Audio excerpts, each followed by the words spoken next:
បាទជំរាបសួរពុកម៉ែបងប្អូនសកម្មភាពថតកូនក្អុកអាយុ3ថ្ងៃនេះហើយវាសម្រាមមិនខប់ហើចូលមកបីសៃអីហ្នឹងដៃស្លឹកសៃអីហ្នឹងនេះបងមើលទៅវាច្រើនមែនទែនកូនក្អុកមើលទៅឲ្យខ្មៅបងប្អូនមើលវាអត់ទៅច្បាស់ព្រោះទឹកហ្នឹងតែមិនដូចហើយនេះគឺជាមេពើរបស់ខ្ញុំបងប្អូនមើលទៅពោះផ្លែខ្ញុំរៀបចំប្រកាសនៅអាទិត្យក្រោយរៀបចំប្រកាសទៀតហើយបងប្អូនឲ្យអាកូនកុកវាធំសិននេ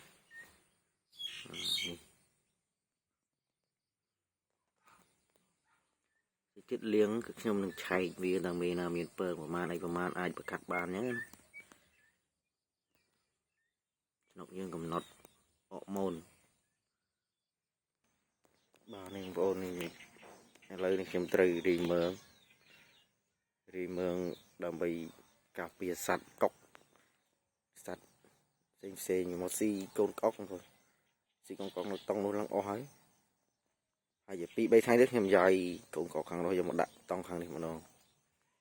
ហើយនេះគឺជាមេពូជតែត្រៀមទុកឆ្នាំក្រោយ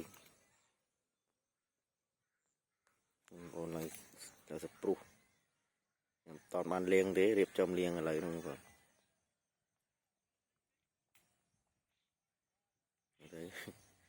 ហើយស្លែនេះគឺខ្ញុំអត់ដោះទេបងប្អូនព្រោះតែតង់នេះវាជ្រាប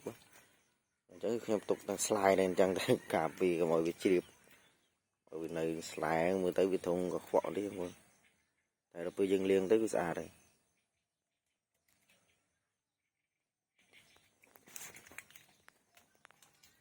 នេះសិតឈ្មោះលឿងបងប្អូន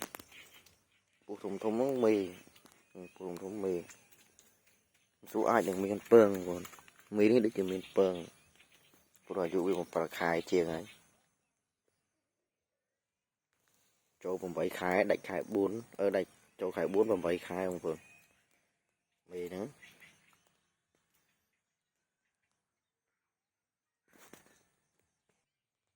បាទនេះបងប្អូនគឺច្រើនមែនទែន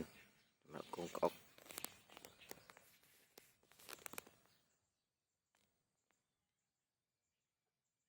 ច្រើនមែនទែនបងប្អូនវាទឹកវាត្រង់ឡើងស្លែដល់អញ្ចឹងយើងពិបាកមើលអញ្ចឹងតែយើងមើលច្បាស់គឺនៅពេញបាតអាងតែម្ដងនេះគឺខ្ញុំកំងថ្នាំគេមកហើយគេរៀបចំផ្ញើមកឲ្យហើយគឺថ្នាំការពារកូនក្អុកអាយុ3ថ្ងៃឡើងទៅបងប្អូនកុំឲ្យវាងាប់អញ្ចឹងណាហើយថ្ងៃនេះគឺជាថ្ងៃដែលវាត្រូវស៊ីពងទាដែរគឺខ្ញុំចាប់ផ្ដើមដាក់ចំណីឲ្យស៊ីហើយថ្ងៃនេះហើយវីដេអូនេះក៏មានតែប៉ុណ្្នឹងទេចាំតាមដានវីដេអូដែលខ្ញុំប្រូទឹកអស់គ្នាបងប្អូន